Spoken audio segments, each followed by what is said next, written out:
Let's start off by having a look at the beats, what I did in that area. I usually start with the beats. In this case, it's a very simple beat.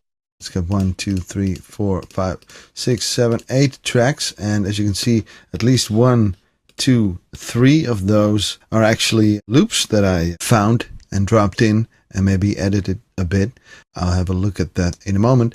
And the other ones are a little thingy from Battery that I bounced down to an audio track, a cymbal, a closed hi-hat here, and a bit of the loop of the original Duende track of the early 2000s, because it had that very specific groove that I really liked about the track. So I took a bit of the original and dropped it in there also.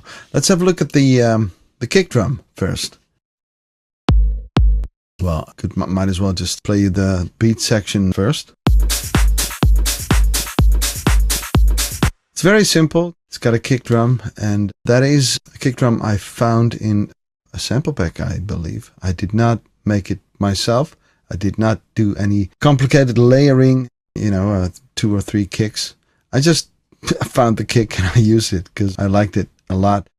But I did use a little EQ and compression on there, and also a little gain staging. Let me just grab this plugin that I use for that. The Sonymous Saxon, I like using that to make sure that my original samples are not exceeding 0 dB and thus clipping. I don't want my samples to clip, because if your samples are clipping, that is a bad way to start. If it clips, then make sure you can lower the level of your sample, because clipping can get you in all sorts of trouble, especially if a sample needs to go into a plugin, then into another plugin. If it clips at this stage already, you're off to a bad start. Let me see how this kick drum was doing. See? It is actually clipping. It's in the red here in the VU meter. So what I usually do is use the Saxon to drop it a couple dB so that it's on 0 dB.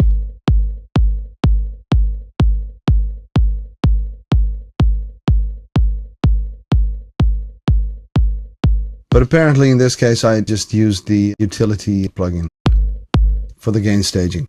So anyway, that's a very nice plugin to use to do your gain staging. If you make sure none of your samples are clipping, then you get a nice, clean, solid mix, and that'll save you all kinds of trouble later on in the mixing stage.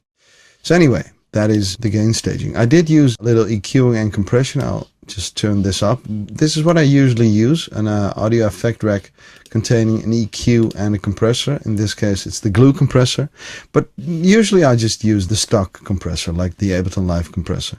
Without these EQ and compressor, the sample sounds like this.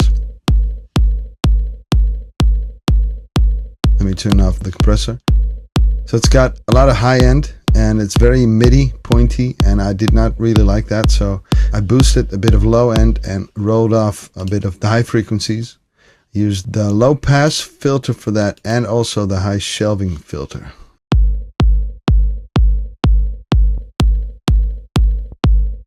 So this is a lot sweeter, this is a lot creamier, if you will. After that, I used a bit of compression, even though it's already pretty pointy and snappy, but I wanted to add a little more of that. I wanted to emphasize the snap of the kick a bit, so you get this.